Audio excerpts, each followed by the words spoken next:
O hello and welcome back बच्चों once again on your channel PNC Adda. आज हम आपके लाए इलेक्ट्रोस्टैटिक्स का लेक्चर नंबर 13, जिसमें आज हम पढ़ने जा रहे हैं आपके पास गॉस लॉ। तो इससे प्रीवियस वीडियो में हमने ऑलरेडी आपके पास इलेक्ट्रिक फ्लक्स के बारे में डिस्कशन किया था, जहां पे हमने एंटायरली क्या होता है इलेक्ट्रिक फ्लक्स उसके बारे में पढ़ा था। तो अगर हम रिकॉल करें, अगर हम अपना प्रीवियस लेक्चर यानी लेक्चर नंबर 12 अगर आपने नहीं देखा है तो आप पहले इसको प्रेफर कर सकते हैं, क्योंकि अगर आपने बेसिक नॉलेज लेनी है गॉस लॉ को समझने के लिए तो आपको पहले एक टर्म है that is known as your electric flux, उसको आपको समझना पड़ेगा। तो चलिए आगे हम अगर रिकॉल करें अपना प्रीवियस लेक्चर, तो हमने ये बोला था कि इलेक्ट्रिक फ्लक्स को हम डिनोट करते हैं जिससे कि फाई से, और this is nothing but the count of number of electric field lines passing through an area. ये क्या है बच्चों, कितनी इलेक्ट्रिक फील्ड लाइंस क्रॉस कर गई हैं आपके पास एक एरिया को। तो हम कह सकते हैं this is the count of electric number of electric field lines. हम कह रहे हैं कि अगर सपोज आपके पास दिस इज योर एरिया, हमने कहा suppose this is your sheet जिसका एरिया है आपके पास ए, तो इसका एरिया वेक्टर हम क्या करते हैं, ऑब्वियसली हम ड्रॉ करते हैं, एक नॉर्मल ड्रॉ करते हैं इस सरफेस के परपेंडिकुलर टू दिस सरफेस जो नॉर्मल है। This is only your area vector, चाहे आप इस साइड को लें चाहे आप बैक साइड को लें, वो आप फ्री हैं, लेकिन आपको एक ही एरिया वेक्टर लेना है और उसकी उसी एरिया वेक्टर पे आपको स्टिक करना है इन दी एंटायर प्रॉब्लम। ये भी मैंने आपको बताया था। तो एरिया वेक्टर सपोज हमने कहा कि दिसका जो area vector this is towards your left. तो इस केस में अगर हमने कहा कि इसमें से इलेक्ट्रिक फील्ड लाइंस ई हैं, अगर इसमें से ई इलेक्ट्रिक फील्ड लाइंस पास हो रही हैं, तो इस केस में हम फ्लक्स लगते थे equal to E dot A, where E is your electric field and A is your area vector, where E is your net electric field कह सकते हैं आप and A is your area vector, और this shows your electric flux। यही इन दोनों का dot product ही आपका बनता था इलेक्ट्रिक फ्लक्स। या हम इसको दूसरे टर्म्स में अगर हम लिखते थे इसको flux equal to integration E dot D A. अगर हमने कहा कि अगर सपोज सिमिलरली अगर आपके पास कोई एक बॉडी है, सपोज हमने कहा कि छोटी सी बॉडी है जिसका एरिया वेक्टर है आपके पास डी ए, जिसका एरिया वेक्टर है आपके पास small area vector D A, और इसमें इलेक्ट्रिक फील्ड है ई, तो इस केस में अगर हमें टोटल इलेक्ट्रिक फील्ड निकालनी है, सॉरी टोटल अगर हमें फ्लक्स निकालना है, तो इस केस में हम क्या कर लेंगे, इसको सिंपली इंटीग्रेट कर लेंगे ई और डी ए को। तो D A is your small area vector और E is your electric field. तो ये दोनों ही फॉर्मूले आपके पास किसके लिए हैं, ये आपके पास दोनों ही हैं for calculating the electric flux. तो अब हम देखते हैं कि गॉस लॉ का यूज हम क्यों करते हैं। गॉस लॉ का हम यूज करते हैं basically in calculating the net electric flux. हम इलेक्ट्रिक फ्लक्स कैलकुलेट करने में हम करते हैं for this highly symmetrical objects, just highly symmetrical body. हालांकि गॉस लॉ आपके पास हर जगह वैलिड रहता है, लेकिन फॉर हाईली सिमेट्रिकल केसेस यानी हाईली सिमेट्रिकल बॉडीज के लिए हम क्या करते हैं, गॉस लॉ का काफी अच्छा यूज करते हैं। तो समझते हैं आखिर गॉस लॉ क्या है, क्या इसका इंपॉर्टेंस है। जैसा कि मैंने आपको प्रीवियस वीडियो में बताया था, हमारे पास दो तरीके की बॉडीज से हम डील करते हैं यहाँ पे। One is your open body and second is your closed body. Open body for example square, rectangular, sheet, ring, disc, ये सब क्या है आपके पास ओपन बॉडीज हैं। वहीं अगर मैं क्लोज बॉडीज की बात करूं, all your three dimensional bodies, जितनी भी आपके पास थ्री डायमेंशनल बॉडीज हैं जो कि क्या है क्लोज्ड हैं, जैसे फॉर एग्जांपल क्यूब, आपके पास क्यूब, क्यूबॉइड, सिलेंडर, स्पेयर, ये सब क्या है आपके पास थ्री डायमेंशनल बॉडीज हैं। तो एक तरफ है आपके पास ओपन बॉडीज जिसको हम बोलते थे 2D bodies, square, rectangle and so on, और दूसरी तरफ है आपके पास cube, cylindrical and spherical body. तो अगर मैंने आपको एक चीज बताई थी वहां पे, मैंने आपको बताया था कि electric flux for closed surfaces बोले या क्लोज्ड बॉडीज बोले, जो भी आप कह सकते हैं, for close surfaces. For example अगर मैं बात करूं आपसे क्यूब की, फॉर एग्जाम्पल अगर हम क्या करें आपसे क्यूब की, तो मैंने आपको यह बताया था कि अगर कोई क्यूब है, suppose this is your cube, इस क्यूब को अगर हमने रखा है in the region of your uniform electric field का यूनिफॉर्म होना यहाँ पे काफी जरूरी है। तो अगर मैंने इसको किसी रीजन में रखा in the region of your uniform electric field, this are electric field lines, तो इस केस में हमने जो फ्लक्स निकाला था, जो हमने नेट फ्लक्स निकाला था, ये हमारा आता था यहाँ से जीरो। ये मैं आपको ऑलरेडी पढ़ा चुका हूं क्यों जीरो आता था। वो इसलिए जीरो आता था क्योंकि जो नेट एंटरिंग फ्लक्स है वो नेट लीविंग फ्लक्स के बराबर हुआ करता था in case of all the symmetrical closed bodies. जो फ्लक्स एंटरिंग ये इसलिए हुआ करता था क्योंकि जो फ्लक्स एंटरिंग था वही इक्वल टू था फ्लक्स आपके लीविंग फ्लक्स के, यानी जितना फ्लक्स घुसा उतना ही फ्लक्स आपके पास लीव करा, यानी कि नेट फ्लक्स क्या हुआ आपके पास, जीरो हुआ। सिमिलरली अगर मैं कोई स्पेरिकल बॉडी की बात करूं, सपोज हमें स्पेयर की बात करूं, तो अगेन अगर ये जो स्पेयर है, अगर मैंने इसको फिर से रखा है in the region of your uniform electric field, देखिएगा ध्यान में रखिएगा ये स्पेयर है, सर्कल ना समझें इसको। तो अगर मैंने इसको रखा है in the region of your uniform electric field, तो देखिएगा अगर मैंने कहा this are electric field lines, तो इस केस में इसके लिए भी जो फ्लक्स क्या होगा आपके पास, जीरो होगा। यानी जितने भी आपके पास क्लोज्ड सरफेसेस होते हैं, अगर इलेक्ट्रिक फील्ड आउटसाइड है, आउटसाइड से इनसाइड जा रही है अगर इलेक्ट्रिक फील्ड लाइंस, तो हमेशा आपके पास नेट फ्लक्स क्या होता है, आपके पास हमेशा जीरो होता है। ये तब होगा जब आपके पास इलेक्ट्रिक फील्ड लाइंस एक तरफ से एंटर कर रही हैं, दूसरी तरफ से लीव कर रही हैं।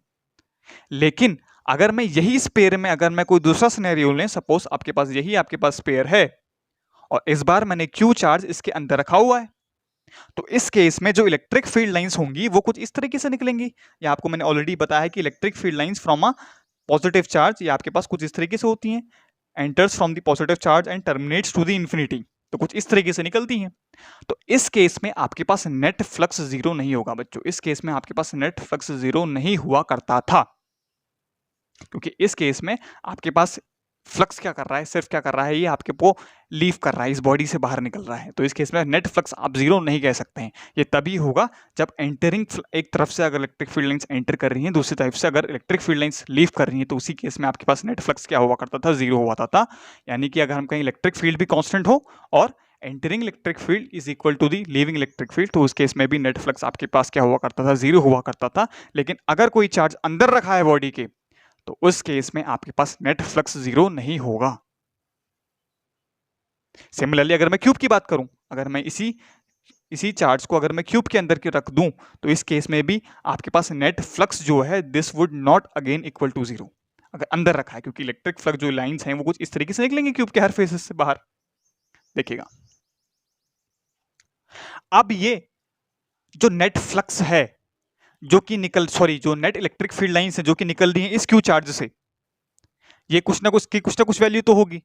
तो हमें ये कैलकुलेट करना है पहले तो कि इसमें से निकलने वाला नेट फ्लक्स कितना है, इसका जो नेट फ्लक्स कितना है, हम पहले ये कैलकुलेट करना सिखाते हैं आपको। तो चलिए अगला हम पहले टॉपिक करते हैं कि अगर कोई charge Q inside your sphere रखा है, तो इस केस में उसके अंदर से कितना नेट फ्लक्स निकलेगा।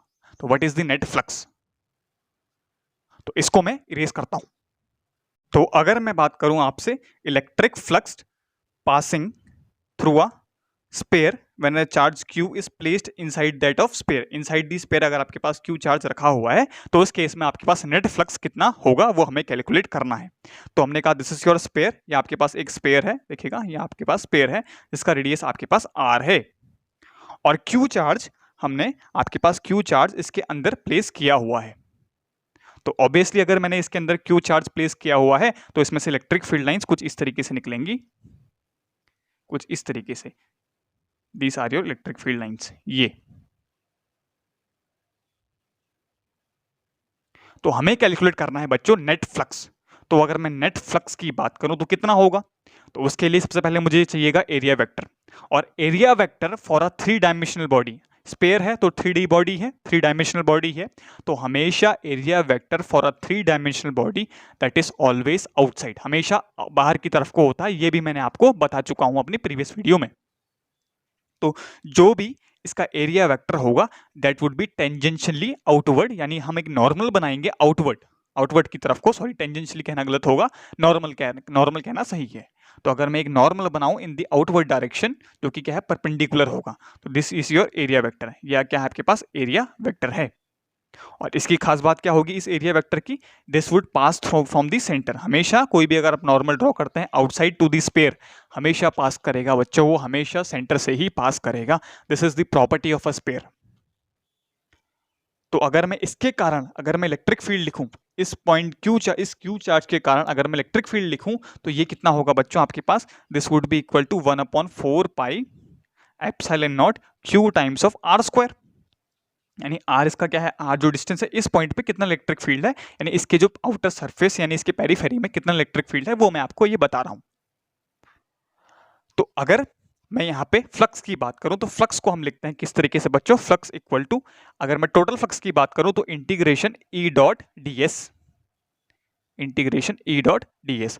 ds बोल सकते हैं आप, da बोल रहे हैं आप, da is the small amount of area vector. हम कह रहे हैं कि इसका जो एरिया वेक्टर है, suppose this is your da is your small area vector, जो कि क्या है, आउटवर्ड है आपके पास। This is your da area vector. ऐसे जितने भी एरिया वेक्टर हैं सबके सब क्या है, आउटवर्ड। इस साइड को एरिया वेक्टर आपके पास इस डायरेक्शन में होगा, इस साइड को एरिया वेक्टर आपके पास इस डायरेक्शन में होगा। देखिएगा ये सब क्या है आपके पास, एरिया वेक्टर है। देखिएगा यानी कि जो एंगल है, अगर मैं इसको खोलूंगा तो ये खुलेगा आपके पास E D A cos of theta, यानी जो एंगल है, angle between your area vector and your electric field is your 0 degree.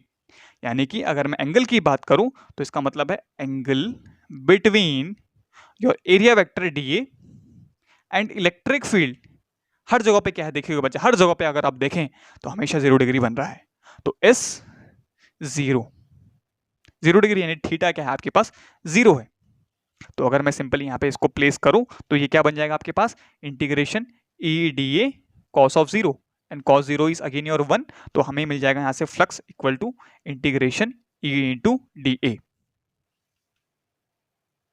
और अगर मैं इलेक्ट्रिक फील्ड की वैल्यू यहाँ पे अगर इसको कांस्टेंट है तो इलेक्ट्रिक फील्ड हम क्या लेंगे, बाहर लेंगे ऑब्वियसली। तो इलेक्ट्रिक फील्ड अगर मैं बाहर लूँ तो बन जाएगा integration times of D A.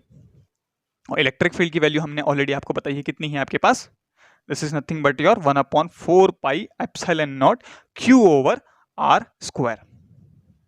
और डीए का अगर मैं इंटीग्रेशन करूंगा तो डीए का इंटीग्रेशन क्या होगा आपके पास, टोटल एरिया। तो टोटल एरिया कितना है आपके पास इस स्फीयर का, this is nothing but this area of sphere. Surface area of a sphere होता है आपके पास 4 pi are square, total surface area of a sphere. DA क्या है आपके पास, स्मॉल छोटा सा एरिया। अगर मैं टोटल के लिए मैं क्या कर रहा हूँ, इंटीग्रेट कर रहा हूँ, टोटल के लिए इंटीग्रेट कर दो, टोटल एरिया क्या हो जाएगा इसके पास आपके पास, pi are square, 4 pi are square sorry. और एक कॉमन सा जो चीज है, जो हम चीज यहाँ पे लगाते हैं for representing the close surface, किसी क्लोज सरफेस के लिए हम एक छोटा सा एक सिंबल यहाँ पे लगाते हैं, दिस इज योर कंगन। एक इसको कंगन पहनाता है या एक गोला लगाते हैं इंटीग्रेशन की साइड को। तो integration shows this is nothing but your closed surface, यानी क्लोज्ड लूप कह सकते हैं, आप क्लोज सरफेस कह सकते हैं। तो हमेशा अगर कोई क्लोज सरफेस है उसके लिए हम एक यहाँ पे एक फिजिक्स में एक इसमें एक क्या हम कह सकते हैं, एक वो चलिए एक लेगेसी चली जा रही कि आप क्या हमेशा इसको डिनोट करेंगे, एक इसको एक पहना देंगे, इसको एक चूड़ी सी एक गोला लगा देंगे इसके आसपास, this represents your closed surface. तो जो जो कॉमन टर्म्स आपके पास कैंसिल आउट हो रहे हैं तो आप इसको कैंसिल आउट कर सकते हैं, यानी आर स्क्वायर कैंसिल आउट हो रहा है, 4 पाई से 4 पाई भी कैंसिल आउट हो रहा है। यानी आपके पास जो फ्लक्स, नेट फ्लक्स जो आएगा, this is nothing but Q over epsilon not. ये रिजल्ट बच्चों, यही आपके पास क्या है, गॉस लॉ है। This is only your Gauss law. अभी मैं आपको समझाता हूं ये क्या चीज है। इसका मतलब है जो नेट फ्लक्स जो पास होगा इस क्यू चार्ज से, जो कि इनसाइड योर क्लोज सरफेस रखा है, इसके कारण जो नेट फ्लक्स आएगा that is nothing but your Q upon epsilon not, where Q क्या है, जितना चार्ज आपके पास स्टोर्ड है इनसाइड दी स्पेयर, यानी इनसाइड दी क्लोज्ड सरफेस में आपके पास कितना आपके पास चार्ज स्टोर्ड है, या आप लिख सकते हैं सिंपली इसको क्यू इनसाइड, यानी अंदर कितना चार्ज आपके पास रखा हुआ है। सिमिलरली अगर मैं इसको रिप्लेस करता फॉर एग्जांपल क्यूब से, यही क्यू चार्ज को अगर मैं रिप्लेस करता क्यूब से, अगर हम कहते हैं कि suppose this is your cube, ये आपके पास क्यूब है और यही चार्ज मैंने क्यू चार्ज इसके सेंटर पे रखा है, क्यूब के सेंटर में। तो अगर मैं पूछा बताओ इस केस में इलेक्ट्रिक फ्लक्स कितना आता, यानी कि कितनी इलेक्ट्रिक फील्ड लाइंस क्रॉस कर रही हैं, तो कितनी electric field lines cross, basically flux क्या है, count of electric field lines, और वो कितना है क्यू अपॉन एप्सिलॉन नॉट। यानी इस केस में अगर आप खाली अगर इसका ढांचा बदल देना सिंपली, या अगर इसका आप शेप बदल लें, तो हमेशा आपके पास इलेक्ट्रिक फ्लक्स अभी भी वही आएगा क्यू अपॉन एप्सिलॉन नॉट, क्योंकि इलेक्ट्रिक फील्ड लाइन जितनी पहले को निकल रही थी उतनी इलेक्ट्रिक फील्ड लाइन इस क्यू चार्ज से अभी भी निकलनी होगी। अगर हमने कहा कि सपोज हमने कहा कि इसमें से 1 लाख इलेक्ट्रिक फील्ड लाइंस निकल रही थी, तो इस केस में अभी भी, तो इस केस में हमने अगर सिर्फ शेप अगर चेंज करा है, तो इस केस में भी तो अभी भी 1 लाख ही इलेक्ट्रिक फील्ड लाइंस निकल रही होंगी, यानी अभी भी जो इलेक्ट्रिक फील्ड लाइंस निकल रही होंगी this would be again your 1 lakh.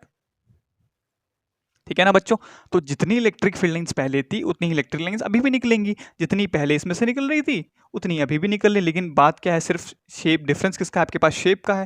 यानी आपके पास जो इलेक्ट्रिक फ्लक्स है दैट इज इंडिपेंडेंट, हम कह सकते हैं इस केस में, of your shape and size, independent रहेगा।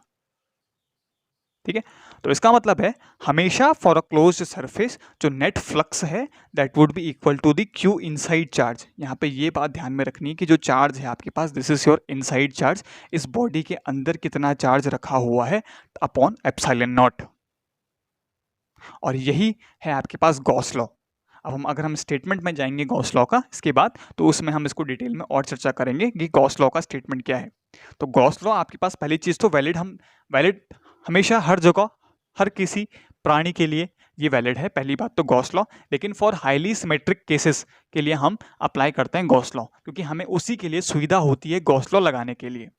लेकिन ऐसा कोई मिथ नहीं है कि इलेक्ट्रिक आपके पास गॉस लॉ आपके पास सिर्फ वैलिड है कि ओनली फॉर सिमेट्रिकल केसेस, ऐसा नहीं है। हर जगह आपके पास गॉस लॉ लगता है, लेकिन हम इसका जो यूज करते हैं फॉर हाईली सिमेट्रिकल केसेस के लिए हम इसका यूज करते हैं। इसका मतलब है अगर आपके पास कोई भी क्लोज सरफेस है, अगर अंदर चार्ज रखा जाए उस क्लोज सरफेस के लिए, तो हमेशा इलेक्ट्रिक फ्लक्स कितना होगा आपके पास, q inside, q is your total charge, Q inside upon epsilon not. वहीं अगर कोई क्यू चार्ज है, हमने कहा कि suppose this is your any close surface, कोई भी आप क्लोज सरफेस वाली अगर बॉडी ले लें, तो इसके अंदर जो फ्लक्स होगा, अगर क्यू चार्ज मैंने रखा है तो इसके कारण जो फ्लक्स होगा this would be equal to Q over epsilon not. वहीं अगर मैंने कोई चार्ज इसके बाहर रख दिया, सपोज हमने कहा this is your charge Q, अगर मैंने यही चार्ज क्यू बाहर रख दिया, तो इस केस में आपके पास फॉर आउटसाइड जो नेट फ्लक्स होगा this would be equal to 0। तो ये भी मैंने आपको कंफ्यूजन इसकी दूरी कर दी है आपको अपने प्रीवियस लेक्चर से कि क्यों 0 था ये। तो अगर बाहर रखा है तो 0, अंदर रखा है तो क्यू अपॉन एप्सिलॉन नॉट। तो अगर हम बात करें, तो अगर हम इसका मतलब अगर हम ये कहें कि अगर इलेक्ट्रिक फ्लक्स को हम लिखा जाता है कि इंटीग्रेशन ई डॉट डी ए, क्या अगर मैं आपसे ये कहूं कि अगर फ्लक्स 0 है, क्या अगर फ्लक्स 0 है, does it mean that electric field is also 0? ये हमेशा वैलिड नहीं होगा बच्चों। अगर फ्लक्स 0 है तो इसका मतलब ये नहीं कि इलेक्ट्रिक फील्ड 0 है। इसका मतलब ये भी हो सकता है कि आपके पास जो चार्ज क्यू है this is outside the surface. इसका मतलब अगर फ्लक्स 0 है तो दिस डजंट implies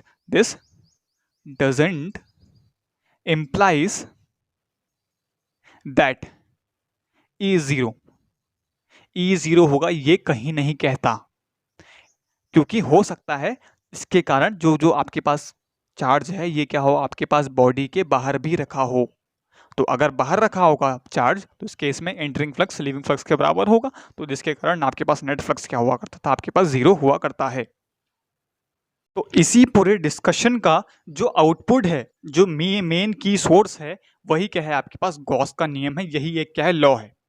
तो इसलिए मैं डायरेक्ट आपके पास लॉ में नहीं कूदा, एकदम मैंने आपको लॉ नहीं पढ़ाया, इसलिए पहले मैंने आपको basic understanding about the law समझाई। अब हम डायरेक्टली इसका स्टेटमेंट पढ़ सकते हैं गॉस लॉ का, जिसमें आपको भी मजा आएगा पढ़ने में। तो क्या है स्टेटमेंट, ये हम देखने जा रहे हैं।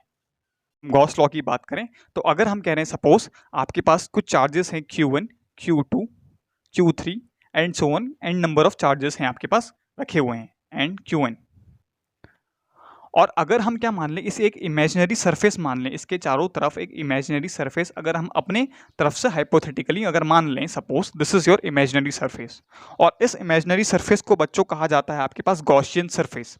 इसको बोला जाता है गॉसियन सरफेस। तो गॉसियन सरफेस क्या है, वो सरफेस जो कि पास आपके पास क्या है, क्लोज्ड है, इनक्लोज्ड है अबाउट, जिसको इनक्लोज कर रखा है, इन चार्जेस को जिसने इनक्लोज कर रखा है, वही सरफेस आपके पास क्या है, गॉसियन सरफेस है। तो अगर मैं सपोज हमने कहा this was your Q1, Q2, Q3, suppose हमने कहा कि कुछ चार्जेस आपके पास Q5, Q6, आपके पास कुछ चार्जेस क्या हैं आपके पास बाहर भी हैं, right. Q5, Q6 and Q7 आपके पास क्या है, आउटसाइड रखे हैं इस गॉसियन सरफेस के। तो अगर मैं एक एक करके नेट फ्लक्स निकालते रहूं, सपोज अगर हम कह रहे हैं φ1, हमसे कहा कि φ1 बताओ, φ1 मतलब flux due to charge Q1। तो अगर मैं इसकी बात करूं तो हम इसको सिंपली लिखेंगे इंटीग्रेशन ई डॉट डी ए, इंटीग्रेशन ई डॉट डी ए। तो अगर हम इंटीग्रेशन ई डॉट डी यही किसके इक्वल हुआ करता था, फ्रॉम दी हमने अभी जो पढ़ा this would be equal to Q1 upon epsilon not. ये हमने अभी देखा था कि हमने पढ़ा था कि कोई भी अगर आपके पास क्लोज सरफेस है तो उसके कारण जो भी फ्लक्स होगा this would be equal to कितना चार्ज है उसके अंदर time upon epsilon not. Similarly अगर मैं क्यू एप्सिलॉन नॉट φ2 की बात करूं तो ये हो जाएगा simply integration E dot D A. This would be equal to Q2 upon epsilon not. Similarly Q3 हो जाएगा आपके पास, similarly Q3 upon epsilon not. जबकि अगर मैं Q5 की सॉरी आपके पास फ्लक्स ड्यू टू Q5 की बात करूं तो इसके कारण जो फ्लक्स होगा this would be equal to 0।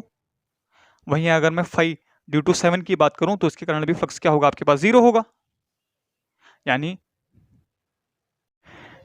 कि जो नेट फ्लक्स होगा this would be equal to आपके पास Q1 upon epsilon not plus Q2 over epsilon not plus Q3 over epsilon not.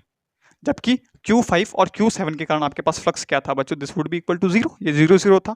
यानी कि जो नेट फ्लक्स होगा इसको हम सिंपली लिख सकता हूं Q1 plus Q2 plus Q3 up to Qn, जितने भी चार्जेस आपके पास अंदर हैं divided by epsilon not. This is the net flux passing through this body. यही है आपके पास गॉस लॉ। तो लॉ है तो एज इट इज जैसा लॉ है वैसे ही हमें याद रखना है। तो गॉस लॉ ये बोलता है that it states that the total electric flux passing through a body या passing through any close surface, जिसको हम बोल सकते हैं आपके पास Gaussian surface, placed in free space is always equal to 1 upon epsilon naught times the total charge enclosed by this Gaussian surface. The total charge enclosed by this surface, जो charge बाहर हैं वो इसके अंदर नहीं आएंगे, उनके कारण जो फ्लक्स होगा वो 0 होगा। तो यही है आपके पास गॉस का नियम है।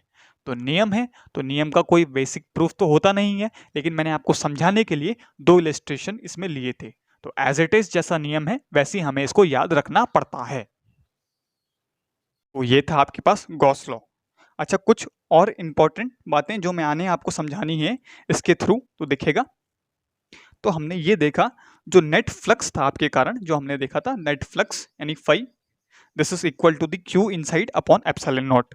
यानी कि अगर मैं फ्लक्स नेट की बात करूं तो ये हम इसको अगर इंटीग्रल फॉर्म में लिखूं तो इसको हम लिखूंगा इंटीग्रेशन क्लोज्ड, अगेन इसको मैं पहनाऊंगा एक कंगन, कंगन का मतलब है क्लोज्ड सरफेस की हम बात कर रहे हैं। तो this would be equal to E net के कारण मतलब हर चार्जेस के कारण जो इलेक्ट्रिक फील्ड है this would be equal to E1 plus E2 plus E3 up to En। और ये किसके इक्वल हुआ होता था आपके पास, टाइम्स ऑफ डी ए। अगर हम एरिया वेक्टर ले लें सिंपली, या ए बोल दें या डी ए बोल दें, तो जो भी आप कह सकते हैं, this would be equal to आपके पास Q inside upon epsilon not. और जबकि हमें पता है Q7, अगर इसी में आपके पास एक Q5 E5 भी होगा और आपके पास E7 भी होगा, क्योंकि electric field due to the 5th charge and electric field due to the 7th charge. क्या इसके कारण इलेक्ट्रिक फील्ड 0 है? तो हम कहेंगे नहीं, E5 and E7 are not equal to 0। E5 भी 0 नहीं है और E7 भी 0 नहीं है, लेकिन इनके कारण होने लगने वाला फ्लक्स क्या है, वो 0 है, लेकिन इनके कारण आने वाला जो फ्लक्स है ये 0 है। तो इस बात का आप ध्यान रखिएगा। फ्लक्स 0 का मतलब ये नहीं है कि इनके कारण होने वाला इलेक्ट्रिक फील्ड या मिलने वाला इलेक्ट्रिक फील्ड 0 है, जबकि इसका मतलब ये है कि इलेक्ट्रिक फील्ड 0 होने का मतलब ये नहीं कि फ्लक्स भी आपके पास 0 हो। तो इलेक्ट्रिक फील्ड 0 नहीं है तो जबकि फ्लक्स 0 है, तो इसका मतलब है जो हम इलेक्ट्रिक फील्ड में हम जो इंटीग्रेशन E डॉट ds लिखते हैं this would equal nothing but your E net times of dA vector which is equal to Q inside upon epsilon not, where E क्या है आपके पास, E नेट है, नेट इलेक्ट्रिक फील्ड है। Where E क्या है आपके पास, नेट इलेक्ट्रिक फील्ड। हमने कहा कि सपोज आपके पास कोई पॉइंट P है, हमने कहा this is your point P, तो इस पॉइंट में अगर हम इलेक्ट्रिक फील्ड की बात करूं तो हम कहेंगे इस पॉइंट में इलेक्ट्रिक फील्ड क्या होगा, E नेट होगा electric field due to all these charges, चाहे वो वेदर इनसाइड हो वेदर ये आउटसाइड हो। तो वेदर इनसाइड और आउटसाइड जो हम इलेक्ट्रिक फील्ड लेंगे this would be all the net vector sum of all the electric fields whether inside all the charges whether inside or outside। जबकि हम जो charges लेंगे गॉस लॉ के अंदर this would be only equal to your net inward charges, जो कि charge के आपके पास अंदर हैं। और दूसरी महत्वपूर्ण जानकारी यहाँ पे आपको मैं बता देता हूँ, तो जो भी हम Q यहाँ पे रखेंगे ये हम रखेंगे साइन के साथ। अगर हमने कहा कि Q1 आपके पास पॉजिटिव है तो हम लिखेंगे प्लस Q1, वहीं अगर मैं Q2 आपके पास नेगेटिव है तो हमें लिखेंगे माइनस Q2 नेगेटिव। तो Q रखेंगे हम विथ योर साइन, तो हम रखेंगे यहाँ पे साइन के साथ हमने यहाँ पे प्लेस करने हैं। और इलेक्ट्रिक फील्ड किसकी वजह से है? सभी चार्जेस की वजह से। तो electric field is due to all the charges whether inside और आउटसाइड, जबकि हम जो चार्ज रखेंगे this is only your inside and with your sign, sign के साथ हम यहाँ पे साइन चार्जेस रखेंगे। गॉस लॉ की अगर डेफिनेशन पे चलें तो ये बोलता है, तो हम कहेंगे it states that the total electric flux passing through a closed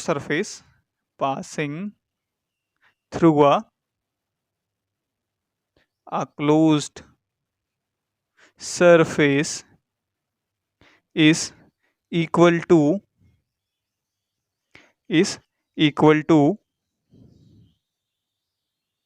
कितना मैंने आपको बताया था? 1/epsilon naught times the total charge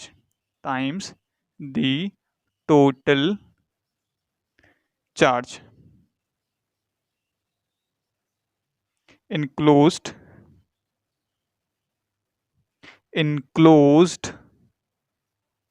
by the Gaussian surface। और गॉसियन सरफेस क्या है बच्चों? हमने एक इमेजिनरी सरफेस उसके आसपास हमने ले लिया जो कि क्या है?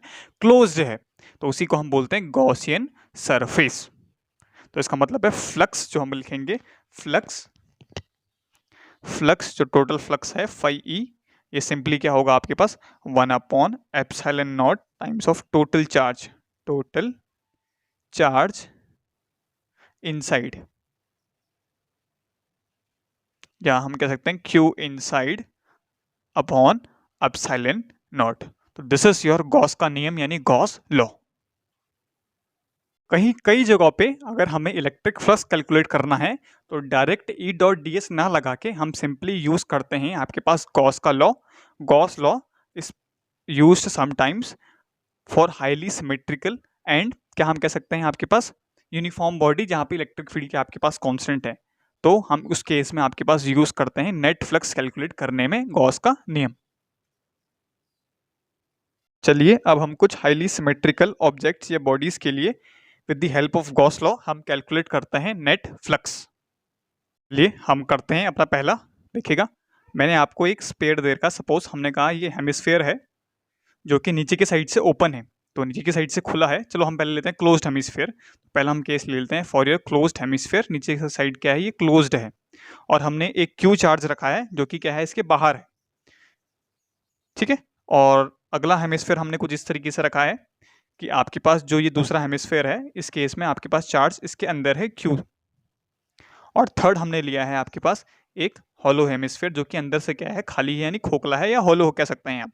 तो अगला है आपके पास एक हॉलो हेमिस्फीयर जिसमें हमने यहाँ पे प्लेस किया है एक चार्ज क्यू। तो हमें कैलकुलेट करना है फ्लक्स थ्रू ईच हेमिस्फीयर, हर एक हेमिस्फीयर के कारण हमें क्या कैलकुलेट करना है? फ्लक्स कैलकुलेट करना है। तो अगर हम करें, तो अगर हम पहले केस के अगर फ्लक्स की बात करें तो ऑब्वियसली देखिएगा क्यू चार्ज इस क्लोज्ड बॉडी के इस क्लोज्ड सरफेस के आउटसाइड है, तो आउटसाइड के लिए अगर कोई चार्ज रखा है तो हमेशा हमने आपको बताया कि फ्लक्स क्या आएगा आपके पास उस केस में? 0। सिमिलरली अगर मैं सेकंड केस की बात करूं तो इस केस में जो फ्लक्स होगा this would be equal to Q over epsilon not, क्योंकि इस बार जो Q चार्ज है that is inside your Gaussian surface कह सकते हैं, या इनसाइड दी क्या है? चार्ज क्या है आपके पास? इनक्लोज्ड है। वहीं अगर मैं थर्ड वाले की बात करूं तो थर्ड वाला कुछ मामला पेचीदा हो चुका है आपके पास, क्योंकि इस बार हम क्या कहें इसको? अंदर कहें बाहर कहें, क्योंकि आपके पास जो हेमिस्फीयर है ये क्या है? हॉलो है, यानी अंदर से खाली है।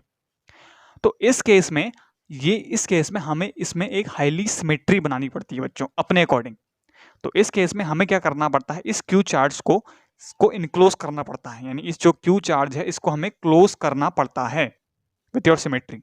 तो अगर हम इस क्यू चार्ज के चारों तरफ एक ऐसी सिमेट्री बनाएं जो हर तरफ से क्या रहे, जिसके कारण जो इलेक्ट्रिक फील्ड है हर तरफ पे क्या रहे? सेम रहे, तो इस केस में अगर हम सिमेट्री बनाएं तो इसको अगर हम इसको ज्वाइन करें, देखिएगा ये बनेगा आपके पास एक sphere, this will form an sphere. तो यानी कि इस बार जो गॉसियन सरफेस हो गया ये पूरा आपके पास क्या है? एक गॉसियन सरफेस है। ये जो टोटल स्पेयर है this is now your Gaussian surface. देखिए बच्चों ये हमने करना है बाय सिमेट्री। ये हमने दिमाग लगाना है। और हमें पता है due to the entire sphere, इस पूरे स्पेयर के कारण जो टोटल फ्लक्स होगा, जो टोटल फ्लक्स है that would be equal to Q upon epsilon not. लेकिन हमें कैलकुलेट करना है flux due to this upper portion, ये जो ब्लैक वाला पोर्शन है ना, ऊपर वाला पोर्शन, इसी के कारण हमें कैलकुलेट करना है फ्लक्स। तो अगर मैं कह रहा हूं टोटल के कारण Q अपॉन एप्सिलॉन नॉट है, तो इसका मतलब है जितना ऊपर होगा उतना भी नीचे होगा, यानी आधा फ्लक्स ऊपर होगा Q अपॉन 2 एप्सिलॉन नॉट, और आधा फ्लक्स नीचे जा रहा होगा, यानी आधी इलेक्ट्रिक फील्ड लाइंस ऊपर जा रही होंगी और आधी इलेक्ट्रिक फील्ड लाइंस नीचे को जा रही होंगी। तो अगर 2Q upon 2 epsilon not plus Q upon 2 epsilon not, again it will form Q upon epsilon not. इसका मतलब है ऊपर वाले पोर्शन से जो इलेक्ट्रिक फ्लक्स होगा this would be equal to Q over 2 epsilon not. तो कुछ ऐसे इलेक्ट्रिक फील्ड लाइंस निकलेंगी ना, देखिएगा हर जगह पे सेम निकलेंगी, देखिएगा जितनी ऊपर से पास होंगी उतने ही नीचे से भी पास करेंगी। तो इस केस में जो इलेक्ट्रिक फ्लक्स होगा फॉर द हॉलो हेमिस्फीयर, तो electric flux for hollow hemisphere ये होगा आपके पास Q over 2 epsilon not, where Q is the charge enclosed. हम सेकंड क्लोज सरफेस लेते हैं कोई दूसरा। तो देखिएगा आपको एक स्क्वायर प्लेट दे रखी है, this is your square plate, जिसकी साइड हमसे कहा है A है, और a/2 डिस्टेंस ऊपर, इससे a/2 डिस्टेंस ऊपर हमने एक Q चार्ज प्लेस किया है। इस प्लेट से a/2 डिस्टेंस ऊपर हमने एक Q चार्ज इस पॉइंट पे प्लेस किया है। आपको कैलकुलेट करना है electric flux passing through this plate, तो आपको कैलकुलेट करना है फ्लक्स। तो अगेन देखिएगा फिर से, इस बार ये क्या है, इस पास 2 डायमेंशनल बॉडी यानी ओपन बॉडी है, यानी आपके पास एक क्लोज्ड बॉडी नहीं है। तो इसके लिए पहले आपको एक गॉसियन सरफेस ड्रॉ करना पड़ेगा, और गॉसियन सरफेस आप हाईली सिमेट्रिक बनाएंगे। तो अगर आप गॉसियन सरफेस ड्रॉ करेंगे तो देखिएगा कुछ किस तरीके का गॉसियन सरफेस बनेगा। तो ऑब्वियसली अगर स्क्वायर है, स्क्वायर की एक प्लेट है, तो ऑब्वियसली इसका जो 3D डायग्राम बनेगा दिस वुड बी या क्यूब। तो इसके चारों तरफ हम क्या ड्रॉ कर लेंगे, क्यूब कंस्ट्रक्ट कर लेंगे। देखिएगा अगर मैं आपको सपोज कुछ इस तरीके से दिखाऊं, देखिएगा ये आपके पास कुछ ये इस तरीके से मैं क्यूब ड्रॉ कर रहा हूं, ये तो देखिएगा, तो ये जो बॉटम मोस्ट सरफेस है ना, यही वो स्क्वायर प्लेट है आपके पास, जिसपे आपको कैलकुलेट करना है नेट फ्लक्स। और इससे a/2 डिस्टेंस दूरी के ऊपर आपका प्लेस किया गया है एक चार्ज Q। तो अगर मैं बोलूं कि एंटायर क्यूब से, अगर मैं पूछूं आपसे एंटायर क्यूब से कितना इलेक्ट्रिक फ्लक्स पास हो रहा होगा, तो अगेन हम सिंपली अगर यहां से गॉस लॉ लगाएं तो टोटल क्यूब से आपके पास जो इलेक्ट्रिक फ्लक्स पास हो रहा होगा that would be equal to Q upon epsilon not. लेकिन यहां पे हमारे पास एंटायर क्यूब नहीं है, हमें कैलकुलेट करना है flux through the bottom most face of this cube. हमें कैलकुलेट करना है फ्लक्स जो कि आपके पास बेस है, इस बेस को कितना आपके पास इलेक्ट्रिक फील्ड लाइंस क्रॉस कर रही हैं, यानी फ्लक्स कितना पास हो रहा है। तो अगर टोटल क्यूब से Q upon epsilon not pass हो रहा है, तो इसका मतलब है इसके एक सिंगल फेस से जो आपके पास फ्लक्स होगा due to a single face, या ईच फेस आप कह सकते हैं, ईच फेस जो फ्लक्स होगा this would be equal to Q upon 6 epsilon not. इसका 1/6 होगा ऑब्वियसली, अगर टोटल क्यूब से Q अपॉन एप्सिलॉन नॉट है तो इसका जो एक फेस है this is your 1/6 of your whole cube. तो इसका मतलब है 1/6 इलेक्ट्रिक फ्लक्स होगा इस वाले फेस से, यानी इस वाली स्क्वायर प्लेट से जो फ्लक्स पास होगा this would be equal to Q upon 6 epsilon not. Similarly इस वाली फेस की भी अगर आप बात करें तो इससे भी आपके पास Q अपॉन 6 एप्सिलॉन नॉट, इस वाले फेस से भी Q upon epsilon naught, upper वाले फेस से भी आपके पास Q over epsilon naught flux ही पास करेगा। तो ये ऐसे आसान करता है हमारे पास गॉस लॉ कैलकुलेट करना इलेक्ट्रिक फील्ड। तो कितना आसान कर दिया देखिएगा गॉस लॉ ने हमें कैलकुलेट करवाना इलेक्ट्रिक फील्ड। नहीं तो हमें क्या करना पड़ता, हमें ईच एलिमेंट के कारण यानी ईच फेस के कारण पहले हमें नेट फ्लक्स कैलकुलेट करना पड़ता, फिर हमें नेट उनको ऐड अप करना पड़ता। जबकि अगर हमारे पास गॉस लॉ है तो हमें पता है गॉस लॉ इस हम जो लगाते हैं ये हाईली सिमेट्रिक बॉडीज के केस में हम यहाँ पे लगाते हैं, जबकि ये वैलिड हर जगह होता है। मैं आपको फिर से रिपीट करवा दे रहा हूँ कि जबकि ये वैलिड हर जगह रहेगा गॉस लॉ, लेकिन हम फॉर हाईली सिमेट्रिक केसेस के लिए गॉस लॉ का एप्लीकेशन लेते हैं। चलिए अब हम करते हैं अपना थर्ड। तो थर्ड है आपके पास, फिर से आपको एक क्यूब दिया है, suppose this is your cube,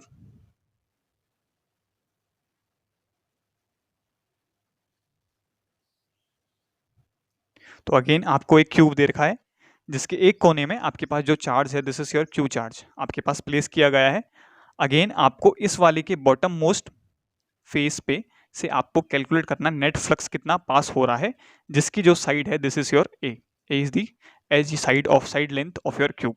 तो आपको बॉटम मोस्ट फेस से आपको कैलकुलेट करना है फ्लक्स कितना आएगा। ठीक है, अगर हम इसको सॉल्व करें तो डायरेक्टली अगर हम इसमें फ्लक्स लिखें तो क्या हम ये लिखेंगे क्यू ओवर एप्सिलॉन नॉट, जो कि ये इस बार गलत है, इस बार ये सही नहीं है, क्योंकि देखिएगा इस बार जो चार्ज क्यू है बच्चों, ये हाईली सिमेट्रिकल जगह पे नहीं रखा है, ये हाईली सिमेट्रिकल बॉडी नहीं बना रहा है। देखिएगा अगर एक कोने पे रखा है ना तो इसमें से इलेक्ट्रिक फील्ड लाइंस कुछ ऐसे निकलनी है ना, देखिएगा बच्चे कुछ इस तरीके से निकलनी है इसमें इलेक्ट्रिक फील्ड लाइंस।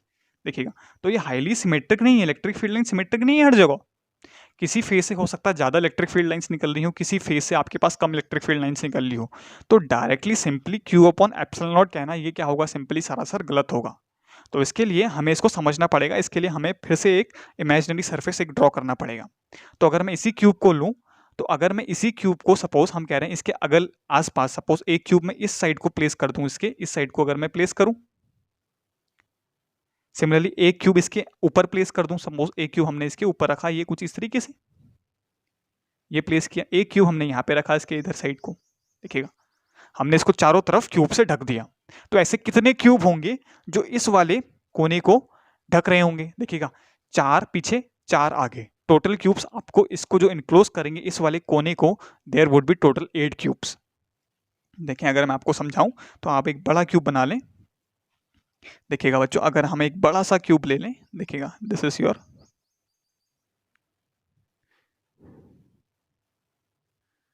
क्यूब,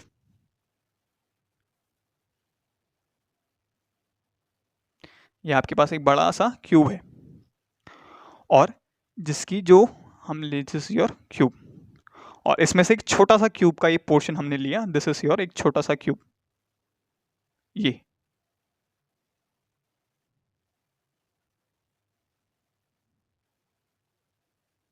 आपके पास एक छोटा सा क्यूब है।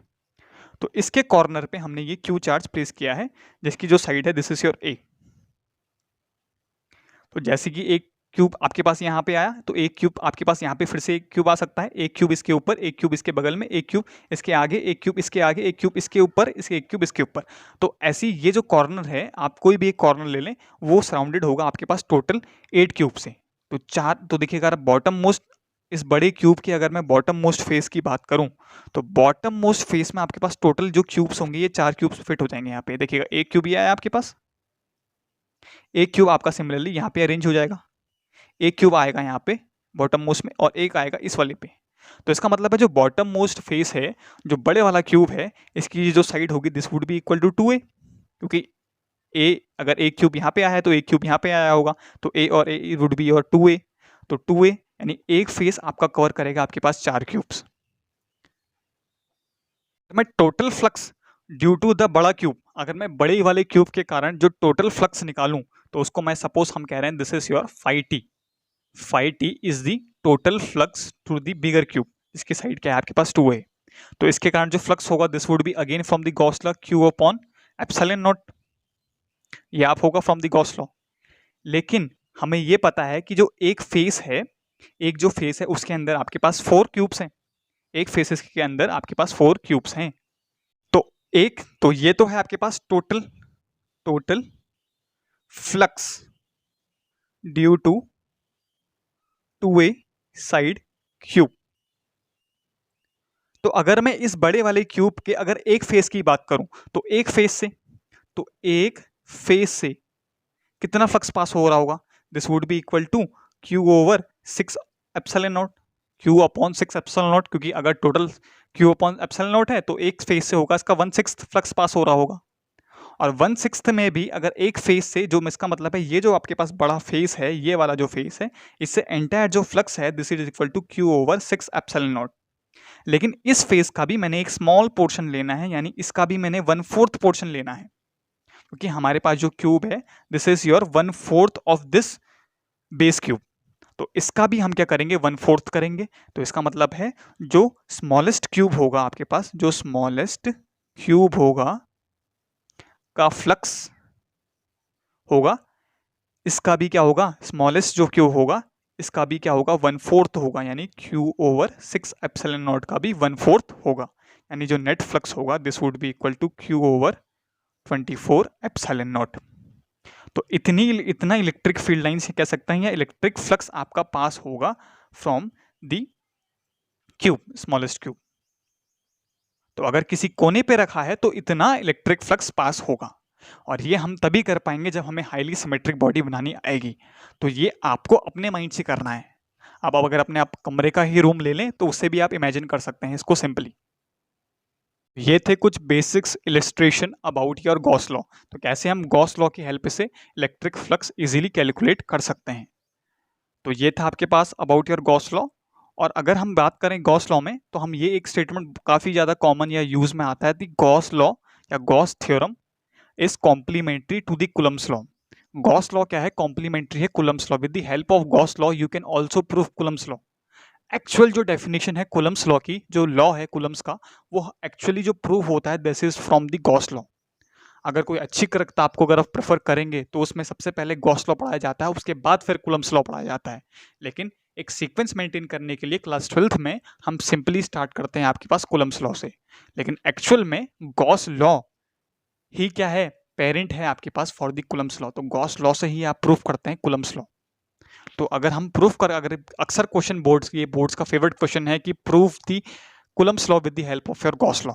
तो देखते हैं हम कैसे प्रूफ करेंगे Coulomb's law with your help of Coulomb's law with the help of your Gauss law. तो लेट अस सपोज आपके पास एक क्यू चार्ज दे रखा है आपको, suppose this is your Q charge, और इसके आसपास अगर हम इसके आसपास एक सरफेस ड्रॉ करेंगे, गॉसियन सरफेस, जो कि हाईली सिमेट्रिक होगा। वो कैसा होगा, ऑब्वियसली एक स्पेरिकल होगा, यानी इसके आसपास जो गॉसियन सरफेस बनेगा दिस वुड बी स्पेरिकल। तो एक स्पेरिकल सरफेस हम बना दिया हमने कुछ इस तरीके से। This is your Gaussian surface, Gaussian surface, and इसका जो रेडियस है this is your r, small r is the radius of your Gaussian surface. और हमने कहा कि इसके कारण जो इलेक्ट्रिक फील्ड लाइंस होंगी that would be radially outward. तो आउटवर्ड होंगी हमेशा इलेक्ट्रिक फील्ड लाइंस, तो इसमें से निकलने वाली इलेक्ट्रिक फील्ड लाइंस की डायरेक्शन कुछ ऐसे होगी। These are your electric field lines again. और अगर मैं एरिया वेक्टर की बात करूं तो अगर स्पेयर है तो एरिया वेक्टर भी क्या होगा, आउटवर्ड नॉर्मल। ये क्या होगा आपके पास, एरिया वेक्टर, जो कि क्या पास कर रहा होगा, ये this would be passing from the centre. तो ये this is also your area vector. Again the angle between your electric field and D A vector is again your 0 degree. तो अगर हम नेट फ्लक्स की बात करें तो नेट फ्लक्स हम कैलकुलेट करते हैं इंटीग्रेशन, क्लोज्ड हमें शो करना है तो इसको एक कंगन पहनाएंगे। तो दिस जो गोला है, this circle represents your closed integration E dot D A. This is equal to Q inside upon epsilon not, यानी इनसाइड कितना चार्ज है आपके पास, तो इनसाइड चार्ज है आपके पास क्यू ओवर एप्सिलॉन नॉट। तो हमें पता है यहाँ पे से ई एंड थीटा जो है, ई और एरिया वेक्टर के बीच में जो एंगल है this is your 0 degree. The angle between E and A is your 0। तो हम सिंपली इसको लिख लेंगे, इंटीग्रेशन में ई बाहर आ जाएगा, integration of D A vector, this would be equal to Q upon epsilon not. और डी ए का इंटीग्रेशन करेंगे तो टोटल इंटीग्रेशन इस पूरे स्पेयर का होगा आपके पास 4 पाई आर स्क्वायर। तो इंटीग्रेशन का टोटल इंटीग्रेशन हो जाएगा आपके पास 4 pi are square, which would be equal to Q over epsilon not. तो यहाँ से आपके पास ई आ जाएगा बच्चों, कितना दिखेगा, Q over 4 pi are square times of epsilon not. तो ये तो है आपके पास electric field, this is your electric field. इतनी इलेक्ट्रिक फील्ड इसमें से इस पॉइंट पे, इसके हर पॉइंट पे इतनी इलेक्ट्रिक फील्ड है आपके पास। वहीं अगर आपने निकालना है इलेक्ट्रोस्टैटिक फोर्स यानी कुलम्स फोर्स, कुलम्स फोर्स का हमें डेफिनेशन से पढ़ा है, Coulomb's force is nothing but F equal to कितना, क्यू टाइम्स ऑफ ई। यानी कितना आज अगर आपने कोई चार्ज, सपोज क्यू चार्ज यहाँ पे प्लेस किया है तो इसमें आपके पास कितना चार्ज फोर्स लग रहा है। सपोज हम कह रहे हैं this is your Q charge जो कि रखा है इसके आउटर सरफेस पे, तो इस पे कुलम्स फोर्स कितना होगा, क्यू टाइम्स ऑफ ई। तो F equal to Q times of E हमने ऑलरेडी निकाल चुके हैं, तो Q से इसको सिंपली मल्टीप्लाई कर लेंगे। तो Q over 4 pi epsilon naught R square. तो this is nothing but your Coulomb's force. तो यही क्या है बच्चों आपके पास, कूलम्स फोर्स है। इतना फोर्स ये वाला चार्ज एक्सपीरियंस करेगा अगर कोई चार्ज Q रखा है इनसाइड द गॉसियन सरफेस। तो वेयर Q इज दी, जिस पे चार्ज हमें फोर्स हमें निकालना है, electrostatic force, this is equal to Q times of E। तो ये है आपके पास कूलम्स फोर्स। तो हम कह सकते हैं Gauss law is complementary to the Coulomb's force. तो ऐसे हम गॉस लॉ की हेल्प से या कूलम्स लॉ की हेल्प, सॉरी गॉस लॉ की हेल्प से हम प्रूफ कर सकते हैं आपके पास कूलम्स फोर्स, और कूलम्स फोर्स के भी हेल्प से हम प्रूफ कर सकते हैं आपके पास गॉस लॉ। तो आज के लिए इतना ही, तो इस सेशन में इतना ही। तो अगली वीडियो में हम आपके पास कुछ और एप्लीकेशंस लाएंगे आपके पास गॉस लॉ से रिलेटेड, जिसमें हम लिखेंगे इलेक्ट्रिक फील्ड कैलकुलेट करेंगे, electric field intensity due to a long infinite, हम कह सकते हैं स्ट्रेट रॉड के कारण, एक इन्फाइनाइट वायर के कारण हम देखेंगे, या एक शीट के कारण भी हम देख सकते हैं कि कितनी इलेक्ट्रिक फील्ड आती है with the help of Gauss law. तो गॉस लॉ की हेल्प से हम आपका निकालेंगे इलेक्ट्रिक फील्ड। तो ड्यू टू डिफरेंट ऑब्जेक्ट्स, पहले हम ले लेंगे वायर, सेकंड हम लेंगे शीट, एंड सो ऑन, जो भी है हम अगले वीडियो में इसको डिस्कस करेंगे। तो आज के लिए इतना ही।